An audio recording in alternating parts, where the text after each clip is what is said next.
చదువుకోవాలన్న బలమైన కోరిక ఉంది. కానీ అందుకు అవకాశం లేదు. పాలమ్ముకుంటూ, గేదెల్ని మేపుతూ, వాటి వెనక పాలేరులా పనిచేస్తూ, తన కోరిక ఎప్పటికి తీరుతుందో అనుకుంటున్న సమయంలో 8 ఏళ్ల వయసులో ఆ కోరిక తీరింది. చివరికి స్కూల్లో జాయిన్ అయ్యారు. కానీ తోటి పిల్లల నుంచి అవహేళన, అవమానాలు వాటిని భరించారు. ఏం చెయ్యాలి? ఎలా చదువుకోవాలి? ఉన్న ఒకే ఒక జత బట్టలు.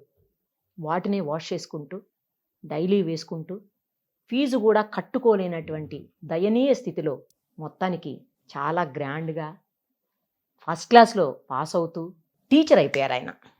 ఈరోజు దాదాపు 1200 మంది పిల్లలను మంచి పౌరులుగా విద్యాబుద్ధులు నేర్పిస్తూ వివేకానంద విద్యానికేతన్ పేరుతో సక్సెస్ఫుల్‌గా కరీంనగర్‌లో స్కూల్స్‌ని రన్ చేస్తున్నారు. ఆయనే సౌగాని కొమరయ్య గారు. ప్రస్తుతం మనతో పాటు ఉన్నారు. ఒకసారి ఆయనతో మాట్లాడదాం.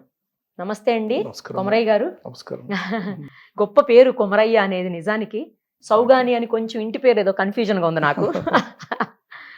యా ఈరోజు వివేకానంద విద్యానికేతన్స్కి చైర్మన్గా ఉన్నారు. ఒకప్పుడు చదువుకోలేనటువంటి దుర్భర స్థితి నుంచి ఈరోజు ఈ స్థాయికి ఎదిగి కొన్ని వందల మంది పిల్లల్ని మీరు భవిష్యత్ తరాలకి అందించబోతున్నారంటే హ్యాట్స్ ఆఫ్ టు యూ అండి. Thank you.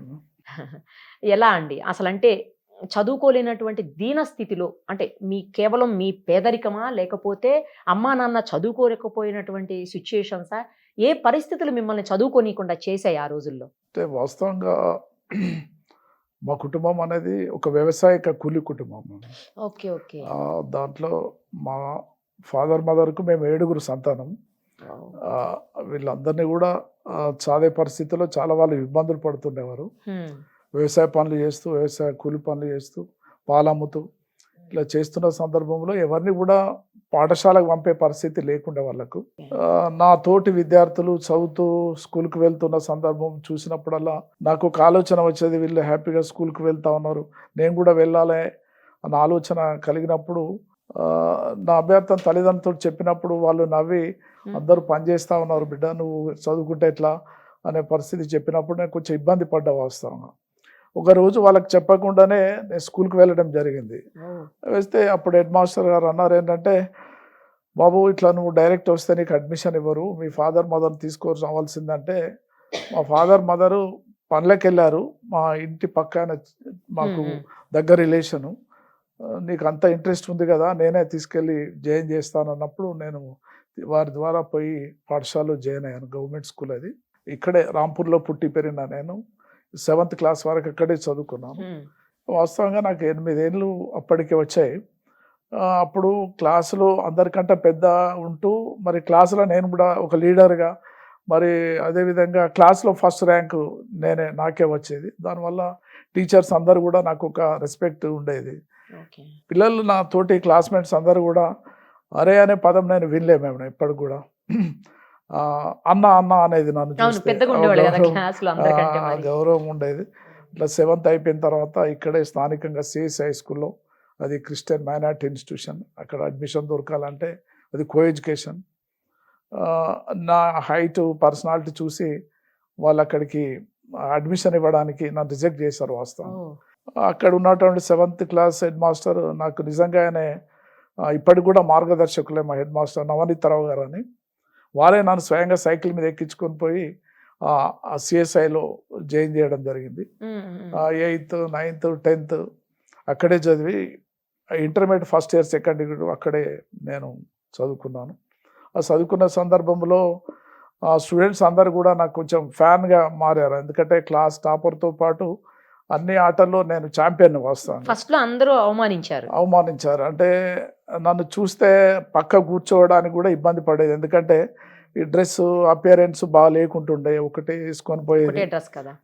7th క్లాస్కి వచ్చిన తర్వాత నేను కూడా రాత్రి పూట హాలిడేస్లో, సమ్మర్ హాలిడేస్లో పనిచేయడం, వాళ్ళ లెక్కన నేను కూడా బట్టలు ఎట్లా కుట్టించుకోవాలో బట్టలు కుట్టించుకునే సందర్భంలో రాత్రి పని చేయడం, ఇట్లా కూలి పని చేస్తూ బట్టలు పుస్తకాలు కావాలి సంవత్సరానికి సరిపోయే అన్నీ కుట్టించుకొని పోయినప్పుడు నాకు 9th తర్వాత ఆ రెస్పెక్ట్ దొరికింది మేడం. అంటే 8thలో అప్పుడు పోయినప్పుడు ఇది ఒక విలేజ్ కల్చర్, విలేజ్ నుంచి వచ్చాడు అబ్బాయి అనే ఫీలింగ్తో నన్ను పక్క కూర్చోవడానికి కూడా ఇబ్బంది పడేది వాళ్ళు వాస్తవం.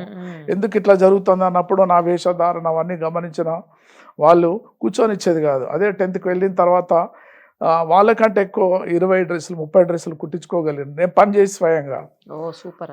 అప్పుడు అందరు కూడా నేను అదే స్కూల్లో చదివి మరి అదే కాలేజీలో నేను ఇనానమస్ ప్రెసిడెంట్, ఇనానమస్ స్టూడెంట్స్ ఆర్గనైజేషన్లో ప్రెసిడెంట్గా నేను చేశాను. అందులో ప్రెసిడెంట్గా 2 years నేను ఉన్నాను. అదేవిధంగా కాలేజ్ టాపర్ నేను యాక్చువల్గా. అప్పుడే నాకు వెరీ ఫస్ట్ ఇయర్లో టీటీసీలో ఫస్ట్ లిస్ట్లో ఫస్ట్ నేమ్ వచ్చింది.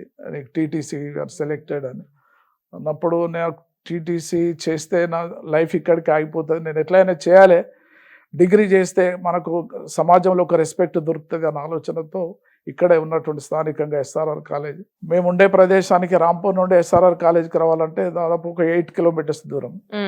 అప్పుడు సైకిల్ కానీ ఏది లేకుండే, నడుచుకుంటూ వచ్చేది వాస్తవం. హాఫ్ డే స్కూల్ ఉంటుండే, హాఫ్ డేలో ఏం చేయాలి అన్నప్పుడు నాకు ఇంకా ఈ మధ్యలో ఏం జరిగిందంటే ఇంటర్మీడియట్ సెకండ్ ఇయర్ కాగానే మాది యాదవ్ కుటుంబం, మా ఇంట్లో ఎవరు చదువుకున్న వాళ్ళు ఉద్యోగులు లేరు కనుక నువ్వు ఇంకా చదివితే నీకు డిగ్రీ చేస్తే రేపు ఉద్యోగం ఎవరు ఇప్పిస్తారు, ఏంటిది నీకు పెళ్లి చేస్తామనే ఆలోచన వచ్చినప్పుడు తల్లిదండ్రులనే రిజెక్ట్ చేశాను. మా దగ్గర రిలేటివ్స్ అందరు కూడా నీకు పెళ్లి చేసుకుంటే మీ అంకుల్ సైడ్ నుంచి నీకు ఏమైనా ఉద్యోగం ఇప్పించే అవకాశం ఉంటుంది, నువ్వు ఎట్లయినా పెళ్లి చేసుకోవాలన్నప్పుడు అందరూ సంతోషంగా పెళ్లి చేసుకుంటారు వాస్తవంగా. కానీ రాత్రంతా నిద్రపోకుండా ఏడ్స్తూ బాసింగాలు కట్టుకొని ఆ బాసింగాల్లో నీళ్లు కారుతూ నేను ఆ పెళ్ళి ఒప్పుకోవడం జరిగింది. ఎందుకంటే కుటుంబం స్థిరపడుతుంది, ఆర్థికంగా నాకు ఉద్యోగం దొరుకుతుంది అన్న ఆలోచనతో ఇంటర్మీడియట్లో నేను సెకండ్ ఇయర్ 1982లో నా మ్యారేజ్ అయింది February 25th. అయినప్పుడు అక్కడ ఉన్నటువంటి లెక్చరర్స్, ఫ్రెండ్స్, నేను కాలేజ్ ప్రెసిడెంట్ కాబట్టి అందరూ మా రిలేటివ్స్ తక్కువ, నాకు వచ్చినటువంటి కాలేజ్ ఫ్రెండ్స్ అందరూ ఎక్కువ వచ్చి మ్యారేజ్ అయిన తర్వాత నువ్వు ఇంత చిన్నప్పుడు పెళ్లి చేసుకున్నావు ఏంటిది అని అంటే నా నా నా విధానం మా కుటుంబ పరిస్థితులు వాళ్ళకి చెప్పినప్పుడు అయ్యో అదా అని వాళ్ళు బాధపడే సందర్భం నేను చూశాను. ఇక అదే ఇన్స్పిరేషన్ తోటి నేను ఎట్లయినా చేసి డిగ్రీ చేయాలి అని చెప్పి అక్కడ నుండి నేను బీకామ్లో ఎస్ఆర్ఆర్ కాలేజీలో ఫస్ట్ ఇయర్ డే. మీరు ఎందుకైతే మ్యారేజ్ చేసుకున్నారో ఫైనాన్షియల్ సపోర్ట్ కోసం అది దొరికిందా? మీ దొరకలేదు. మా అంకుల్ వారు ఏం చేశారంటే వాళ్ళ ఇంటికి అత్తగారింటికి వెళ్ళినప్పుడు ఆయన ఇక్కడ సింగర్ అండ్ ఎంప్లాయీ వాస్తవంగా, ఆయన వాళ్ళ అండర్ మేనేజర్ దగ్గర తీసుకెళ్ళినప్పుడు బాబు డిగ్రీ ఉండాలి ఉద్యోగం రావాలంటే కనీసం టైపు వచ్చాను ఉండాలి, అప్పుడు టైపిస్ట్ టైప్ రావాలి, అవి వస్తే మీకు ఏమైనా ఉద్యోగం వస్తా అంటే నేను అంకుల్ చెప్పలేదా నాకు ఉద్యోగం రాదా అని, ఇంటర్మీడియట్ తోటి ఎవరు ఉద్యోగాలు ఇయ్యరు, నేను ఎట్లా డిగ్రీలో జాయిన్ అవుతానని డిగ్రీలో అడ్మిషన్ తీసుకున్నాను. ఇప్పటికీ పెళ్ళైంది కాబట్టి మా వైఫ్ ఆమెది కూడా ఇంటర్మీడియట్ వస్తాం, ఆమె కూడా ఇంటర్మీడియట్లో ఆగిపోయింది అక్కడ మా పెళ్ళితోటి. ఏం చేయాలి, ఇప్పటికే కుటుంబ బాధ్యత, నన్ను చదవడానికే వాళ్ళు ఇబ్బంది పడేది, నాతో పాటు మా భార్యను కూడా వాళ్ళకి తిండి పెట్టాలంటే ఇంకా కుటుంబంలో ఉన్నటువంటి బ్రదర్స్ సిస్టర్స్ అందరు కూడా ఇంకా నీకు పెట్టాలి నీ భార్యకు పెట్టాలని కొంచెం ఇబ్బంది పెట్టేది వాస్తవంగా. అయినా వాళ్ళు సహకరించారు ఏదేమైనప్పటికీ. మా భార్య కూడా ఇంటర్మీడియట్ చదువుకున్నప్పటికి కూడా మా మదరు ఫాదరు మా సిస్టర్స్ బ్రదర్స్ తోటి వ్యవసాయ కూలి పనులకు వెళ్ళేది, రోజు కూడా వాళ్ళతో పాటు వెళితే కొంత మాకు తిండి మందము. నేను చెప్పేది మా మదర్ ఫాదర్కి చెప్పేది, వాళ్ళందరూ పని చేస్తున్నారమ్మా, వాళ్ళకి 2 పూటలు భోజనం పెట్టు, నాకు 1 పూట సరిపోతుంది, నేను చదువుకుంటా.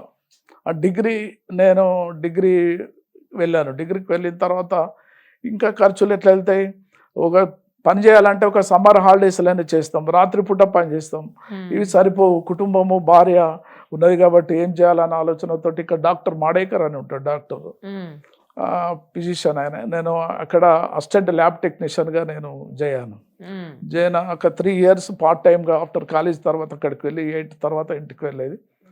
ఇట్లా వేస్తున్న సందర్భంలో మొట్టమొదటి నుంచి కూడా నేను కాలేజ్ టాపర్ని కాబట్టి చిన్నప్పటి నుంచి పిల్లలకు ట్యూషన్స్ ఎక్కువ చెప్తూ ఉండేవాడిని. దానివల్ల ఏంటంటే డిగ్రీ 84-85లో నా డిగ్రీ కంప్లీట్ కాగానే అందరూ కొంతమంది నువ్వు స్కూల్ ఎందుకు పెట్టద్దు అంటే అందరు నేను స్కూల్ పెడతాను అని అన్నప్పుడు స్కూల్ అంటే అంత ఈజీ కాదు కదా అని నవ్వారు అందరూ. సరే నాకు ట్యూషన్స్ నేను చెప్తున్నా కాబట్టి ఏదైనా ఇట్లానే చేసి ఒక స్కూల్ పెట్టాలని ఆలోచన వచ్చి అక్కడ భగత్ నగర్లో ఒక ఇల్లు, చిన్న ఇల్లు కిరాయి తీసుకున్నా. 250 రూపాయలకు ఒక ఇల్లు, అది స్టేడియం ఆనుకొనే ఉంటుంది. అక్కడ ఇల్లు ఏం లేవు అప్పుడు. ఆ 250 రూపాయల కిరాయి ఇవ్వడానికి నన్ను నమ్మలేదు వాస్తవంగా. నువ్వు కడతావా అనే పరిస్థితి ఉండే. ఇక 250 రూపాయల కిరాయి తీసుకొని ఫస్ట్ ఇయర్ 86, 87లో నేను స్కూల్ స్టార్ట్ చేశాను. ఇప్పటికీ 37 ఇయర్స్ రన్ అవుతున్నాను మేడం. అయితే ఆ 37 ఇయర్స్ జర్నీలో నాతో చదువుకున్నటువంటి పిల్లలు, మా టీచర్స్ ఇప్పుడు అంటే మధ్యకాలం నుండి ఇప్పటికి కూడా అరే ఎక్కడు నా మనిషి ఎక్కడికి వచ్చిండు అని అంటే ఒకటే అంబిషన్ ఏంటంటే సొసైటీలో నేను ఇబ్బంది పడ్డటువంటి చదువుకోవడానికి ఇబ్బంది పడుతున్నటువంటి సందర్భం నేను చూశాను. అట్లాంటి సమాజంలో చాలామంది వ్యక్తులు ఉన్నారు. వాళ్లకు నా వంతు సహకారంగా ఏదైనా చేయాలన్న తలంపుతోటి మొదటి నుంచి కూడా 86, 87 నుంచి కూడా సమాజంలో చదివిపించలేని పరిస్థితి. టాపర్స్ ఎవరైనా ఉంటారు, లైక్ సిరిసిల్ల ఉండే, అక్కడ చాలా పద్మశాలి కుటుంబాలు ఉంటుండే, వాళ్ళకి చదివించలేని పరిస్థితి. అప్పటికి నేను హాస్టల్ స్టార్ట్ చేశాను. స్టార్ట్ చేసి మంచిగా చదివే పిల్లలు ఎవరైతే ఉంటారో నేను ఉచితంగా హాస్టల్లో పెట్టి చదివించి నేను ఫీజు కట్టి వాళ్ళకి ఫుడ్ ఇచ్చి ఫుడ్ పెట్టడం, ఇట్లా టాపర్స్గా వాళ్ళను మంచి రిజల్ట్స్, స్టేట్స్ ర్యాంక్ రావడము, నాకు మీద ఒక నమ్మకం అనేది ఏర్పడ్డది. నమ్మకం ఏర్పడుతూ ఈ జర్నీలో చాలా వేల మంది ఇవాళ ప్రపంచవ్యాప్తంగా 180 దేశాల్లో మా పిల్లలు చదువుతున్నారంటే నేను చాలా హ్యాపీగా ఉన్నా ఇప్పుడు. అయితే ఈ మధ్యకాలంలో మేము కూడా నాతో చాలా కాలం 10 ఏళ్ల కాలం పనిచేసిన తర్వాత ఆమెను కూడా ఇంటర్మీడియట్ తోటి ఆపొద్దని చెప్పి ఆమెను గ్రాడ్యుయేషన్ పూర్తి చేయించి బీఈడి పూర్తి చేయించి బీఈడి రాసాం ఇద్దరం కూడా. ఆ మధ్యలో రాసిన తర్వాత ఇద్దరికి కూడా గవర్నమెంట్ జాబ్స్ వచ్చినాయి. సూపర్. రాగానే నాకున్న అంబిషన్ ఏంటంటే ప్రైవేట్ స్కూల్ నడపాలి, ఇట్టి పరిస్థితుల్లో స్కూల్ వైండప్ చేయలేము కాబట్టి నువ్వు ఎట్లయినా ఒకరు గవర్నమెంట్ సెక్టర్ ఉండవని చెప్పి ఆమె గవర్నమెంట్ టీచర్ పంపించడం జరిగింది. నేను మాత్రం స్టిల్ సర్వీస్లో ఉంది మేము, ఇంకా 3 ఇయర్స్ ఉంది. ఇద్దరు పిల్లలు మేము. మరి వాళ్ళు ఇప్పుడు నా పిల్లలు మా అబ్బాయి అంటే అమ్మాయి మ్యారేజ్ చేసిన బీటెక్, అల్లుడు ముంబైలో ఉంటారు. ఆయన సెబీలో DGM deputy general manager SEBI, security exchange board of India ముంబైలో హెడ్ ఆఫీస్లో ఉంటారు. వాళ్ళు ఓకే. ఇక అబ్బాయి మాత్రం బీటెక్ కాగానే ఆయన కూడా బయటకు వెళ్ళాలంటే ఈకున్నటువంటి నాకు ఫీల్డ్ మీద ఉన్నటువంటి ఇంట్రెస్ట్ ఏదైతుందో వాడిని కూడా అట్లనే చెప్పేసి వాడికి నేను యాక్చువల్గా 86, 87లో తెలుగు మీడియం ప్రారంభించాను. మధ్యకాలంలో 2001లో నేను మళ్ళీ ఇంగ్లీష్ మీడియం కన్వర్ట్ చేశాను. నా దగ్గర ఉన్నటువంటి ఈ పిల్లలు చదువుకునే పిల్లలు middle class, below middle class పిల్లలే ఎక్కువ మంది నా దగ్గర చదువుకునేవారు. ఎందుకంటే నేను అట్లాంటి వర్గానే కాబట్టి అట్లాంటి పిల్లలే నా దగ్గరికి వచ్చేవారు. ఇది బాగాలేదు సొసైటీలో, ఏదైనా ఒక పీపుల్ రావాలి, డాక్టర్స్, ఇంజనీర్, లాయర్స్ పిల్లలు మన దగ్గర చదువుకోవాలంటే ఒక డిఫరెంట్ స్కూల్ నేను స్టార్ట్ చేయాలని అద్విత ఇంటర్నేషనల్ స్కూల్ ఒకటి స్టార్ట్ చేశాం. అది కూడా 10 ఇయర్స్ అవుతుంది. కరీంనగర్లో ఉన్నటువంటి సోకాల్డ్ ఎవరైతే rich families, highly educated families అందరూ కూడా మనకి ఇప్పుడు అక్కడ చదువుతా ఉన్నాం. దాంట్లో 600 మెంబర్స్ ఉంటారు మేము. 2 స్కూల్స్ ఉంటాయి. అది అద్భుతంగా నడుస్తా ఉన్నాం. ఇది కూడా చాలా బాగా నడుపుతా ఉన్నాం. అయితే దీంతో పాటు ఇంకా సమాజంలో నేను చేయని కార్యక్రమాలని లేవు మేడం. అంటే కేవలం నేను డబ్బులే సంపాదించుకోవాలి అనుకుంటే కరీంనగర్ టౌన్లో నా అంత ధనవంతుడు ఎవరు ఉండరు వాస్తవంగా. కానీ సొసైటీకి ఎవరికైనా ఇవాళ ఎంతమందికి భోజనం పెట్టాము అన్నది, నాకు ఎంతమందికి భోజనం పెడితే ఆ రోజు నేను తృప్తిగా నిద్రపోతాను. అయితే లైక్ నిన్న మీరు వస్తా అంటే మేడం ఎక్కడ భోజనం చేస్తున్నారు అని అడిగాను. అంటే మేడం అరేంజ్మెంట్స్ ఉన్నాయా సార్. ఎందుకంటే దాదాపు ఇట్లా జరగడం నాకు చేయడం అనేది ఇంట్రెస్ట్ అన్నట్టు. ఈ సొసైటీలో అట్లనే నేను ఒక 2 times కాంగ్రెస్ గవర్నమెంట్లో టెంపుల్ చైర్మన్గా ఉండి ఒక గోశాల కట్టించడం, ఒక టెంపుల్ని కట్టించడం, సామాజిక పరంగా చాలా కార్యక్రమాలు, ఏదో బీద వాళ్ళు ఉంటే పెళ్ళిళ్ళు చేయడం, ఇట్లాంటిగా నా దినచర్యలో భాగమైంది మేడం. మీరు కొన్ని ప్రోగ్రామ్స్ చూశాను, పిడికెడు బియ్యం, మాతృదేవోభవ అని మీ స్కూల్ ప్రోగ్రామ్స్ లో కొన్ని విన్నాను. అయితే జనరల్గా నేను ఈ కరోనా కంటే ముందు సొసైటీలో ప్రైవేట్ స్కూల్ ఎట్లా నడిస్తే అదే పద్ధతిలో నేను నడిపాను. వాళ్ళకంటే బెటర్ నడపచ్చు, కానీ ఇట్లా నడిపితే సమాజంలో ఒక కిక్ అనేది లేదు. నేను ఒక ప్రత్యేకంగా స్కూల్లో Different గా, నడపాలి, something డిఫరెంట్గా different. నడపాలి, పిల్లలకు మన దగ్గర చదివే పిల్లలకు అనే ఆలోచనతో జనరల్గా నేను ఐఐఎంలో ఒక వర్క్షాప్లో పార్టిసిపేట్ అయిన తర్వాత ఈ ఆఫ్టర్ కరోనా తర్వాత ఇక స్కూల్ ఫీల్డ్ నుంచి నేను తప్పుకుంటా ఇంకేదైనా సామాజిక పరంగా అనుకున్నాను. ఎప్పుడైతే నేను ఐఐఎంలో అక్కడ వర్క్షాప్లో అటెండ్ అయిన తర్వాత అసలు రియల్ వర్క్ ఎప్పుడు స్టార్ట్ అయింది నాది మీరు ఎలా తప్పుకుంటారు అసలు అని స్కూల్ నుంచి అనుకోలేదు తప్పుకోలేరు. కాబట్టి ఇక రియల్ వర్క్ అదే. స్టార్ట్ చేయాలనే ఆలోచనతో మొత్తం నా ఎడ్యుకేషన్ సిస్టమ్ విధానాన్ని మార్చేసిన మేడం. ఓ, ఎట్లా మార్చేసినామంటే జనరల్గా ఉదయం లేవగానే good morning, good afternoon, good evening చెప్తా ఉంటారు పిల్లలు. అవన్నీ వైండప్ అదంతా ఏం చేసి లేదు. ఏ స్టూడెంట్ కలిసినా, టీచర్ కలిసినా, పెద్దలు కలిసినా, ఎవరు కలిసినా జై భారత్ మాత్రమే చెప్పాలి. జై భారత్ అనే నినాదంతో మనం ముందుకు వెళ్తా ఉన్నాం. ఎందుకంటే ఒక మైండ్ సైకాలజీ అనడం ద్వారా కానీ, పలకడం ద్వారా కానీ, ఆచరించడం ద్వారా కానీ ఒక దేశం మీద భక్తి కలుగుతాను. ఎంతో కొంత mind లో fix ఎంతో అవుతుంది. ఒక Yes. ఆలోచన వస్తుంది అనే ఆలోచనతో పిల్లలందరూ మీరు కూడా ఎప్పుడో పెట్టినట్టున్నారు కానీ ఆ పేరుతో ఇప్పుడు ఆంధ్రాలో ఒక పార్టీ వచ్చింది. ఓకే ఓకే జై భారత్ అని నేను నినాదంతో వెళ్తున్నాం మేము. అదేవిధంగా ఎవ్రీ మంత్ అంటే పిల్లలకు ఒక గొప్ప పర్సనాలిటీస్ను ఒక గొప్ప పర్సనాలిటీగా తీర్చిదిద్దాలంటే పిల్లలు ఏదో చెప్పడం మర్చిపోవడం జరుగుతూ ఉంటుంది. కాకపోతే పిల్లలకు every month hero of the month అనే మేము ఒక ఫ్లెక్స్ పెట్టేసి ఆ నెల మొత్తం ఆ పిల్లలు అకాడమిక్స్తో పాటు చదువుతో పాటు ఒక హీరోను పరిచయం చేస్తా ఉన్నాం మేడం. ఆ హీరో లైక్ అబ్దుల్ కలాం కావచ్చు, మహాత్మా గాంధీ కావచ్చు, Oh. గొప్ప గొప్ప గ్రేట్ పర్సనాలిటీస్ను వాళ్ళ బయోడేటా, వాళ్ళ చదువు విధానం ఎట్లా జరిగింది, వాళ్ళ ఫ్యామిలీ బ్యాక్గ్రౌండ్ ఏ విధంగా ఉండే, వాళ్ళు ఏ స్థాయి నుండి ఏ స్థాయికి ఎదగలేదు, వాళ్ళకి ఇన్స్పిరేషన్గా ఉండాలని ప్రతి month hero of the month అనేది మేము నిర్వహిస్తా ఉన్నాం. అది కంటిన్యూ అవుతా ఉన్నది. అదేవిధంగా స్వవికాస్ అనే ఒక ప్రోగ్రాం నిర్వహిస్తాం. స్వవికాస్ అంటే ఏంటి మేడం అంటే తల్లిదండ్రులు పిల్లల తల్లిదండ్రులుగా వాళ్ళు ఎప్పుడో గ్రాడ్యుయేషన్ చేశారు, పీజీ చేశారు, బీఈడీ చేశారు. కానీ పిల్లలను పెంచే విధానంలో తల్లిదండ్రులు పాటించవలసినటువంటి ధర్మాలు ఏంటి, ఎట్లయితే పిల్లలు వింటారు, వెళ్ళైతే పిల్లలకు న్యాయం జరుగుతున్న ఆలోచనతో పిల్లలకు తల్లిదండ్రులను పిలిచి మదర్ ఫాదర్ని పిలిచి స్వవికాస్ అనే ఒక ప్రోగ్రాం కండక్ట్ చేస్తాం జరుగుతూ ఉంది. స్వవికాస్లో ఏంటంటే పిల్లలకు ఇచ్చేటువంటి ఆహారం ఎట్లా ఉండాలి, పిల్లలకు ఎట్లాంటి యోగా చేయించాలి, ఫిజికల్ ఫిట్నెస్ కొరకు వాళ్ళు ఏం పాటించాలి, పిల్లలకు తల్లిదండ్రులు అంటే కొంచెం పెద్ద పెరిగిన తర్వాత ఏవిగింప చేసి వాళ్ళ ఫ్రెండ్స్ తోటి అడిక్ట్ అయిపోతూ ఉంటారు. అలాంటి కారకు పిల్లలే పేరెంట్సే దేవుళ్ళు, వీళ్ళే మాకు నిజమైన ఫ్రెండ్స్ అని వాళ్ళతో చిన్న చిన్న ఆటలు ఆడడము, వాళ్ళతో కలిసిపోవడము అనేది వీడియోల ద్వారా మాకు తెలియజేస్తూ ఉంటారు. అదేవిధంగా ఈ తల్లిదండ్రులందరికీ కూడా మేము ఒకటే చెప్తా ఉంటాం, ఏంటంటే ఈ స్వవికాస్లో ఒక స్టూడెంట్ టాపర్ అయితే ఇంకొక స్టూడెంట్ చదవలేని ఉంటే వీళ్ళకి కంపారిజన్ మీరు దయచేసి చేయొద్దు. ఎవరికి వచ్చే చదువు వాడికి వస్తుంది, ఎవరిని ఆలోచన విధానం వాళ్ళకు ఉంటుందన్న ఆలోచనతో కంపారిజన్లో పిల్లలు సైకాలజీ ఇబ్బంది పడొద్దనే వాళ్ళకు మేము స్వవికాస్లో ట్రైనింగ్ ఇవ్వడం జరుగుతూ ఉన్నాం. అదేవిధంగా చాలా చాలా కొత్త ప్రోగ్రామ్స్ చాలా ఉన్నాయి.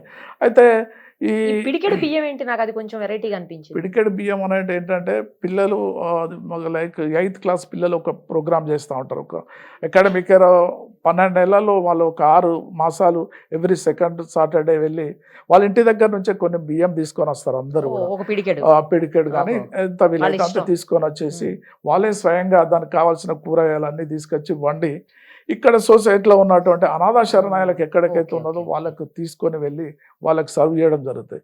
ఎందుకు దీనివల్ల ఏం జరుగుతుంది అంటే ఇలాంటి వాళ్ళు కూడా తల్లిదండ్రులు, పేరెంట్స్, వృద్ధులు ఉన్నారా, వాళ్ళకు ఒక ఇన్స్పిరేషన్ కలగాలి, ఇట్లాంటి సమాజంలో ఇట్లాంటి ఎవగింపు కలిగినటువంటి వ్యక్తులు ఉంటారా అనే ఆలోచన వీళ్ళకి కలగాలి. అట్లాంటివి జరగొద్దు అనే ఆలోచనతో వాళ్ళ తల్లిదండ్రులు కూడా రేపు ఇట్లా పెట్టే అవకాశం ఉంటుంది కనుక ఒక ఇన్స్పిరేషన్గా ఉండాలని ఆ పిరికెడు బియ్యం కార్యక్రమం చదువుతో పాటు సోషల్ రెస్పాన్సిబిలిటీని కూడా వాళ్ళకి అలవాటు చేయడం, సమాజంలో వాళ్ళు నిర్వర్తించాల్సినటువంటి కొన్ని బాధ్యతలను గుర్తు చేయటం. Thank you. అయితే అదే విధంగా గ్రామదర్శిని అనే ఒక ప్రోగ్రాం చేస్తున్నాం. ఆ గ్రామదర్శినిలో భాగంగా ఏంటంటే గ్రామాలకు ఎప్పుడైతే స్టూడెంట్స్ వెళ్తారో వాళ్ళకు ఉన్నటువంటి బాధలు కానీ కష్టాలు కానీ పిల్లలతో వాళ్ళు మనసు విప్పి మాట్లాడే విధానం నిజంగా పిల్లలు వాళ్ళ ద్వారా ఇన్ని కష్టాలు ఉంటాయి వ్యవసాయ కుటుంబంలో, పల్లెలలో వాళ్ళ పంట విధానం ఏముంది, నష్టం జరిగిందా, లాభం జరిగిందా, అక్కడ గ్రామ పంచాయతీ యొక్క తీరుతెన్నులు కానివ్వండి, అక్కడ సర్పంచ్ విధి విధానాలు స్టడీ చేసి ఈ అకాడమిక్స్తో పాటు అడిషనల్గా పిల్లలు ఇవి నేర్చుకోవాలనే ఆలోచన చేసి గ్రామదర్శన్ ప్రోగ్రాం అదేవిధంగా ప్రకృతి స్పర్శ అనే ఒక ప్రోగ్రాం నిర్వహిస్తాం. ప్రకృతి స్పర్శలో భాగంగా చిన్న పిల్లలు కానీ పెద్ద పిల్లలు కానీ ఈ ఈ ఇది ప్రకృతిని చూసే నిజంగా మనిషి అనేవాడు ఏదైనా నేర్చుకోగలుగుతాడు. అదే పెద్ద పుస్తకం. కాబట్టి ఆ నేచర్ని ఎట్లా కాపాడుకోవాలన్న ఆలోచనతో చిన్న క్రిమి కీటకాలకు చక్కెర సర్వ్ చేయడం, పిల్లలే వాళ్ళకి తోచిన కిలో ఎంత ఉంటే వీలైతే అంత అది తీసుకెళ్ళి గోశాలకు సర్వ్ చేయడం, గోశాల తీసుకెళ్ళి వాళ్ళు పెట్టడం, సర్వ్ చేయడం, ఎక్కడైనా ఎండిపోతున్నట్టు చెట్లు అవి ఉంటే తీసుకుపోయి వాటర్ సర్వ్ చేయడం, ఇట్లాంటి నేచర్ని కాపాడే దిశలో ప్రకృతి స్పర్శ అనేది చేస్తా ఉన్నాడు. మీది స్కూలు అంటే పాఠాలు చెప్పే స్కూల్ కాదండి, జీవిత పాఠాలు నేర్పించే స్కూల్ అని చెప్పాలి మీది. Thank you madam. అదే అట్లనే చేస్తున్నాము. ఈ అకాడమిక్స్ అందరు చెప్తారు. అకాడమిక్స్తో పాటు అడిషనల్గా ఆవాస నిద్ర అనేది మేము ఒకటి చేస్తాము. చిన్నపిల్లలు తల్లిదండ్రులు వదిలిపెట్టి పడుకోలేని పరిస్థితి, భయపడతా ఉంటారు. వాళ్ళకు ఒక విధమైన అది ఉంటుంది, తల్లిదండ్రులకు అటాచ్మెంట్ ఉంటుంది. అట్లాంటి ప్రైమరీ పిల్లల్ని ఒకరోజు మేమే తీసుకొని వచ్చి హాస్టల్లో భోజనం పెట్టి అక్కడే మంచి కథలు చెప్పి అన్నీ చెప్పి వాళ్ళని అక్కడే పడుకోబెట్టి ఆ వెన్నెల్లో ఆ ప్రకృతిలో రాత్రి వెన్నెల ఎప్పుడైతే పౌర్ణమి ఉంటుందో ఆ పౌర్ణమి రోజు మా దగ్గరే వాళ్ళు పడుకుంటారు. పడుకుంటే ఆ ప్రకృతి గురించి చెప్పి వెన్నెల గురించి చెప్పి వాళ్ళు హ్యాపీగా నిద్రపోతారు. తెల్లవారు వచ్చి వాళ్ళు తీసుకొని పోతారు. ఈ ఆవాస నిద్ర ఒకటి చేస్తున్నాం కూడా. ఇంకొకటి ఏంటంటే వృద్ధదేవోభవ ఒక కార్యక్రమం. ఇది కూడా చాలా విచిత్రం అది మేడం. రిటైర్డ్ అయిన తర్వాత ఇవాళ రేపు రిటైర్డ్ అయిన పర్సన్స్కు తల్లి కావచ్చు, బిడ్డ కావచ్చు, కొడుకు కావచ్చు, కోడలు కాబట్టి రిటైర్డ్ అయినరు వాళ్ళని చిన్న చూపుకు గురవుతా ఉన్నారు. మేము వాళ్ళని పిలిచి సన్మానం చేసి, మీకు ఒక కుటుంబానికి హీరోగా మీరు మారాలంటే మీరు ఏం చేస్తే బాగుంటుంది, మీకు ఎట్లా రెస్పెక్ట్ దొరుకుతుంది అన్న ఆలోచనతో వాళ్ళని ఏం చేస్తామంటే వృద్ధులను అందరినీ కూడా సమావేశం పిలిచి వాళ్ళకి చిన్న చిన్న మారల్ స్టోరీస్ ఇచ్చి, ఇవి మీ మనమడు మనమరాలకు చెప్పండి, చెప్తా మీ కోడలు ద్వారా మీకు రెస్పెక్ట్ దొరుకుతుంది, కొడుకు ద్వారా రెస్పెక్ట్ దొరుకుతుంది, మీరు మీ కుటుంబంలో గతంలో ఎట్లయితే హీరోగా ఉన్నారో మీరు కంటిన్యూ అయ్యే అవకాశం ఉంటుందని వృద్ధదేవోభవ అనే ఒక కార్యక్రమం చేస్తాను. సూపర్ అండి. ఇట్లా ఒక్కొక్కటి కూడా చేస్తూ ఉంటే మాకు కూడా ఎంతో తృప్తినిస్తాను. ఎందుకంటే ప్రతి తల్లిదండ్రులు వచ్చిన తర్వాత అది ఎవరు చేయరు కదా అంటే, ఎవరు చేయరని కాదు, చేస్తే పిల్లలకు జీవితం వాళ్ళ జీవిత పాఠాలు నేర్చుకోవాలని ఆలోచనతో ఇలాంటి కార్యక్రమాలు నిర్వహిస్తాను. ఇవి మచ్చుకు మీతో నేను మాట్లాడుతాను. ఉదయం లేచింది సాయంత్రం వరకు పడుకునే వరకు నేను ఏం చేయాలన్నా కొత్తగా చేయాలి, కొత్తది చేయాలన్న ఆలోచన నా లోపల మెదిలింది మేడం. ఏంటంటే ఏదైనా మనం చేస్తే మనము ఇతరులు ఆచరించకుండా మన జీవితానికి ఏ విధంగా ఉపయోగపడాలో మనం చెప్పే విద్య అనేది చేస్తున్నాము. గ్రేట్ అండి. భావి భారత పౌరులను తయారు చేస్తూ అది కూడా ఒక సోషల్ రెస్పాన్సిబిలిటీగా ఫీల్ అయ్యి ఎంతో మందికి ఇన్స్పిరేషనల్ పర్సనాలిటీగా ఉన్నటువంటి మీకు మరొక్కసారి హ్యాట్స్ ఆఫ్ చెప్తూ థ్యాంక్ యూ సో మచ్.